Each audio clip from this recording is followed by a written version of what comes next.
Liverpool about to discover Federico Chiesa truth as Arne Slot told to drop underwhelming star. Federico Chiesa has made a big impact at times for Liverpool this season, but the Italian's long-term future under Arne Slot is still relatively unclear right now. Liverpool and Italy winger Federico Chiesa. Liverpool needed Federico Chiesa to come off the bench and score a well-taken goal against Bournemouth on the opening day of the season. But since then he's only managed one start, in the League Cup against Southampton however. After scoring against Crystal Palace, a late equalizer that was then outdone by Edin Ketia. Chiesa then missed the Champions League defeat in Galatasaray through a minor knock. He didn't make it off the bench against Chelsea. Though he has either scored or assisted every 39 minutes or so this season, it has been an up-and-down campaign.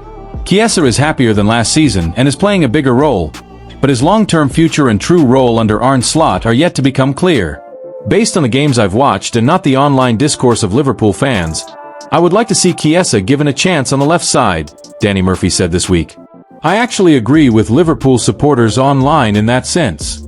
Whenever he's come on, he's looked like a goal threat and full of confidence. I think he's stuck with Cody Gakpo because of his performances last season and he knows that he can rely on Gakpo without the ball. But I think Gakpo has been underwhelming. Chiesa's problem, though, has never been that he lacks quality.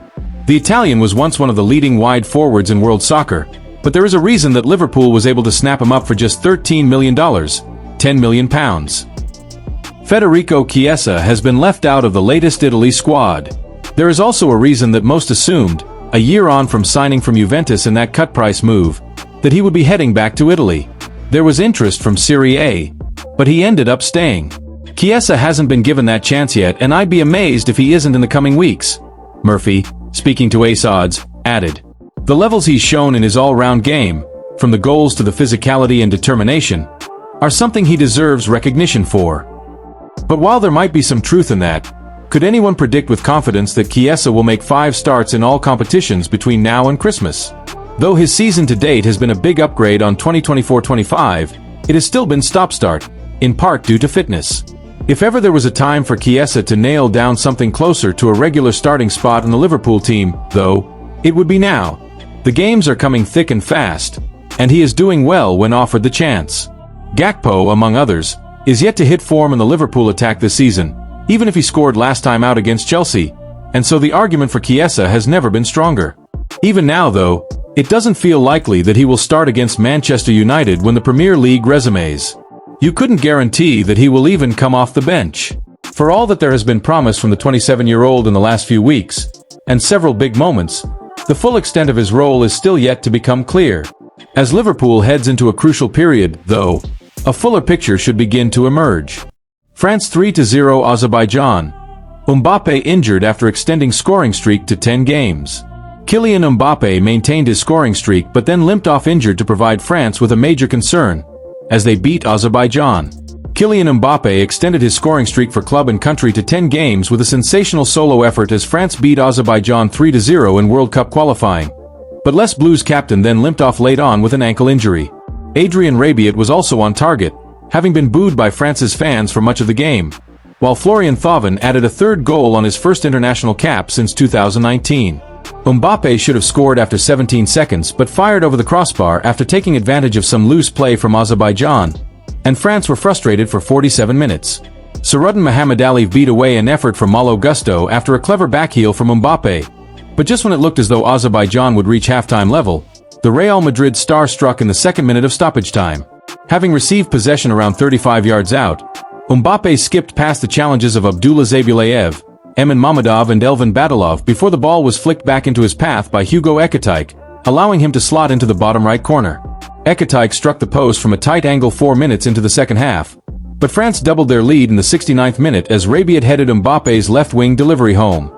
Didier Deschamps handed Crystal Palace's Jean-Philippe Mateta his France debut from the bench, but he was forced into another change in the 83rd minute as Mbappe walked off gingerly after seeing his ankle trapped in a challenge involving Zabilayev.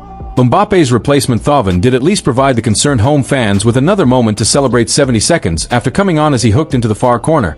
And France will now visit Iceland on Monday with 9 points on the board in Group D. Data debrief. Mbappe's record run continues, but injury mars win. Mbappe has scored in each of his last 10 matches for Madrid and France, a run that started when he netted against Ukraine and Iceland in September. Between his last outing for France and Friday's match, he scored in 7 straight games for Madrid, netting 11 times in total, 6 in La Liga, 5 in the Champions League. Mbappe was already on the best scoring streak of his career, having bettered the 8-match runs he enjoyed from November 2019 to January 2020 and April to June 2025. The 26-year-old has also netted in 5 consecutive games for France, equaling his best-ever run, after also scoring in 5 in a row between October 2021 and March 2022. However, he may have to wait to make it 6 following his late withdrawal, which will be a major worry after he also limped out of Real Madrid's win over Villarreal last week. Paul Pogba's return delayed again? French midfielder hit with another injury blow as long wait for Monaco debut continues. Paul Pogba's long-awaited return to football has hit another snag after the midfielder suffered a minor thigh strain in training.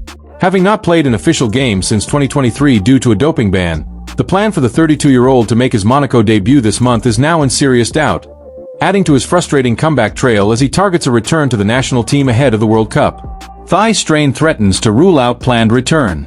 Pogba's highly anticipated debut for Monaco may be put on hold after the midfielder suffered a fresh injury in training, according to Nice Matin. The France international was expected to make his return to competitive action against Angers on October 18th, but a minor muscle strain in his right thigh has now compromised his involvement. The club has confirmed the setback but specified that the issue is not related to the knee problems that have plagued him in the past. Frustration grows after 2 years out. This latest blow is another frustrating chapter in Pogba's long road back to professional football. The World Cup winner has not played a competitive match since September 2023, having served an 18-month doping suspension before signing for the League One club at the end of June 2025. His return was initially penciled in for last week's derby against Nice before being pushed back to the Angers fixture to allow for more recovery time, a precaution that has been justified by this new muscular problem. Debut to come under new management. Adding another layer of complexity to his comeback, Pogba will not play under the manager who brought him to the club. Adi Hutter, who signed the Frenchman, was sacked by Monaco earlier this week. This means that whenever Pogba is finally fit to make his debut, it will be under a new head coach, who is yet to be appointed. What next for Pogba and Monaco? With the planned return against Angers now in serious doubt, there is no new timeline for Pogba's debut. The club's medical staff are monitoring the thigh strain closely, and a decision on his availability will be made in due course.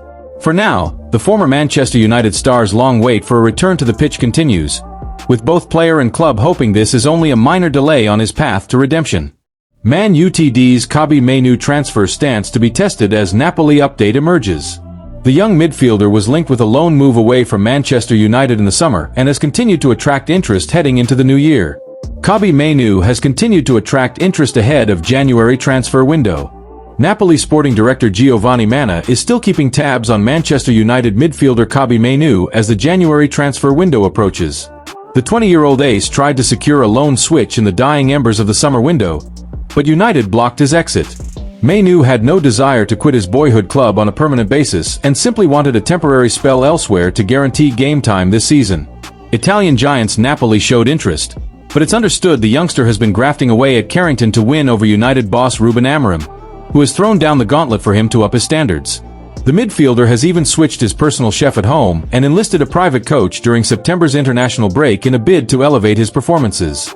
He needs to fight for his place, Amorim warned previously. We need Kobbie. I understand that the players who aren't playing in this moment are disappointed. You have to fight during the week. With the January window looming, Napoli are still reportedly interested in the England international. According to Gazzetta dello Sport, sporting director Manna is still tracking the midfielder's situation and holds his abilities in high regard. Despite failing to sign him last summer, Napoli reportedly see themselves as the perfect platform for Mainoo to flaunt his skills ahead of the World Cup next year. However, it's reported that any potential January deal would not include a buy option. Kobbie Mainoo during Man United's 2-1 win over Chelsea. Sky Sports also reported this week that Napoli are still in touch with the midfielder's representatives. Should Mainoo make the move to the Serie A club, he'd be joining ex-Reds teammate Scott McTominay in Naples, where McTominay has rapidly become a crowd favorite. Liverpool, Bayern Munich set demand to sanction transfer for priority Mo Salah replacement. Bayern winger Michael Ollis could be Liverpool's Mo Salah replacement. According to reports, Bayern Munich have set a demand for Liverpool target Michael Ollis, who could replace Mohamed Salah at Anfield. In this summer's transfer window, Liverpool were comfortably the biggest spenders in Europe as they invested around £400 million to secure their top targets.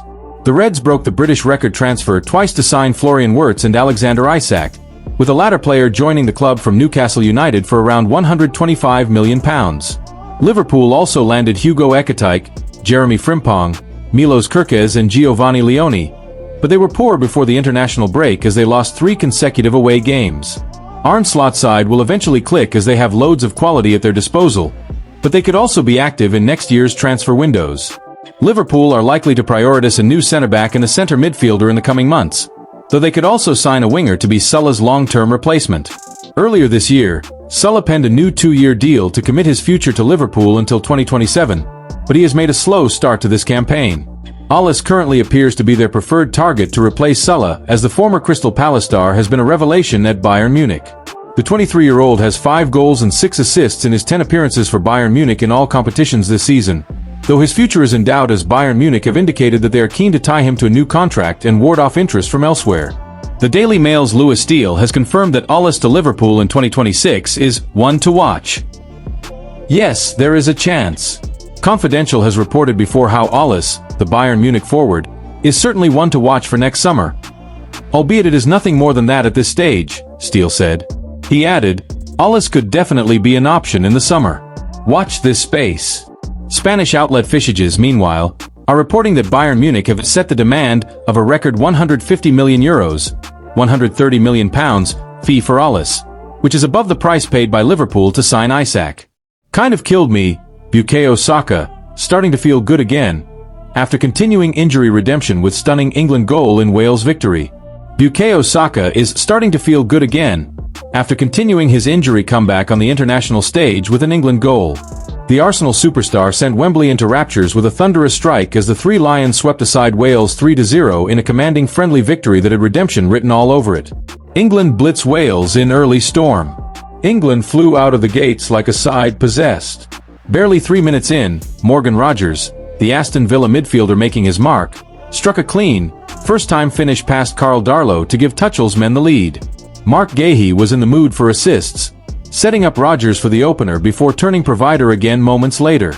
His header inside the 6-yard box allowed Ollie Watkins, deputizing for the injured Harry Kane, to poke home from close range and make it 2-0 inside 11 minutes.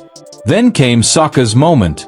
He trapped a fast pass from Ezri Konsa before cutting inside, and with a swift swing of his left boot, the ball rocketed off his instep and dipped viciously into the top corner.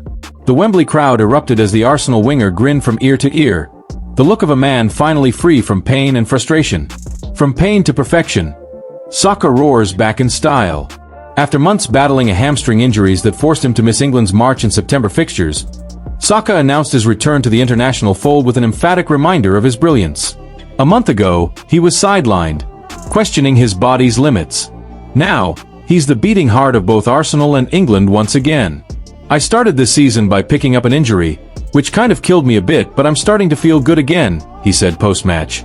I'm still not at my sharpest, but I'm starting to feel good again, and I've scored in the last 3 games, so I'm happy with that and want to continue like that. I've missed a lot of England games, especially under Thomas Tuchel, as well, and I haven't scored for a while either, so to come back and put the ball in the back of the net is a special feeling and one I'm really excited about.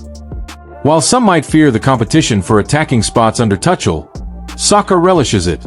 With players like Jared Bowen, Cole Palmer, and Jack Grealish all battling for wing positions, the Arsenal ace says it only fuels his drive. It's pretty new to me, but at the same time, like I said, it's fair and it's healthy and it's only going to get the best out of me and any other players that are around me, he said. It's just about us pushing each other and trying to get each other to perform at the highest level.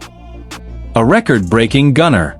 Saka's goal wasn't just another Wembley wonder, but it was also historic. His strike took his England tally to 13 goals, making him Arsenal's highest-scoring men's player in Three Lions history, overtaking Cliff Baston's long-standing record of 12. It was almost poetic that the record came 5 years to the day since Saka made his England debut, also against Wales, back in October 2020. For Arsenal, it's another badge of pride. Few players have carried the Gunners' flag for England as proudly or as productively as Saka. In surpassing names like Baston and Ian Wright, he's etched his name in both club and national folklore. Tuchel's England roll on. After demolishing Serbia 5-0 in Belgrade last month, The Three Lions sit top of Group K in World Cup qualifying. 5 wins from 5, 13 goals scored, none conceded. Tuchel's men are playing with swagger, balance, and belief, the hallmarks of a potential world champion. Next up for Tuchel's side is a trip to Latvia on Tuesday night, where they'll aim to extend their perfect run in Group K. England cruised past the same opponents 3-0 at Wembley earlier this year, thanks to goals from Reece James, Harry Kane, and Ebereki Eze. Saka will be looking to continue with his rich vein of form. The months of pain, the lonely rehab sessions, the doubts, all got washed away by one swing of his boot at Wembley on Thursday evening.